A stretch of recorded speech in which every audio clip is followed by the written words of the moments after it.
Kamustahin uli po natin si Miss Pia Cayetano.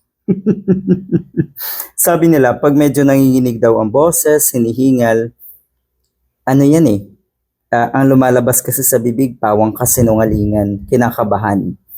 Kasi nga, baka mabuking at mahalata while speaking. Yun ang totoo ha. Nakita niyo naman kung paano magsalita itong si Pia Cayetano kamakailan.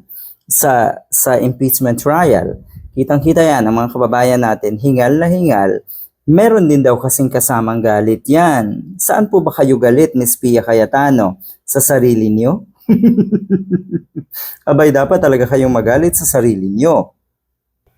Ulitin ko lang ha, dapat kayong magalit sa sarili niyo, Miss Pia Cayetano.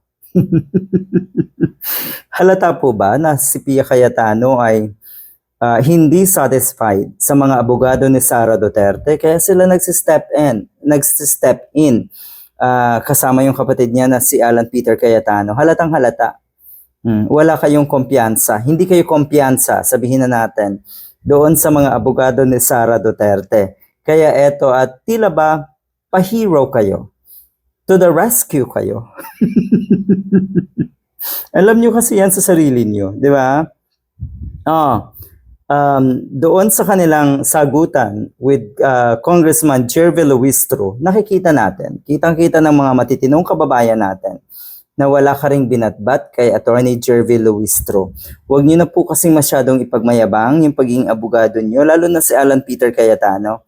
Totoo, mas magaling kayo sa mga ordinaryong kababayan natin na hindi abogado pagdating sa larangan pagdating sa batas. Pero ang totoo niyan, maraming aspeto, maraming larangan ang buhay natin. May kanya-kanya tayong galing. Yung galing nyo, totoo, magaling kayo sa batas. Pero sa tingin ko, kayo na yung pinakamababang uri ng galing sa batas. Kasi itong mga abogado na nasa paligid ng mga Duterte, kakaiba no? Nagiging bobo, nagiging olats, nagiging katawa-tawa. Hoy!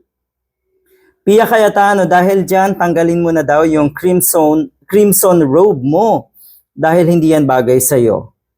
Hindi ka acceptable bilang senator judge. Lumipat ka na daw doon sa defense team na itong sa Sara Duterte kasi halata naman. Kaya tuloy nahihirapan ka. Hindi mo kasi kayang balansihin yung sarili mo. Hindi mo rin kayang itago yung sarili mong nararamdaman. Lalo't hindi mo kayang itago yung pagkiling mo kay Sara Duterte. Nako, ipagpatuloy mo yan, Miss Pia Cayetano. At sa tingin ko, wala ka na.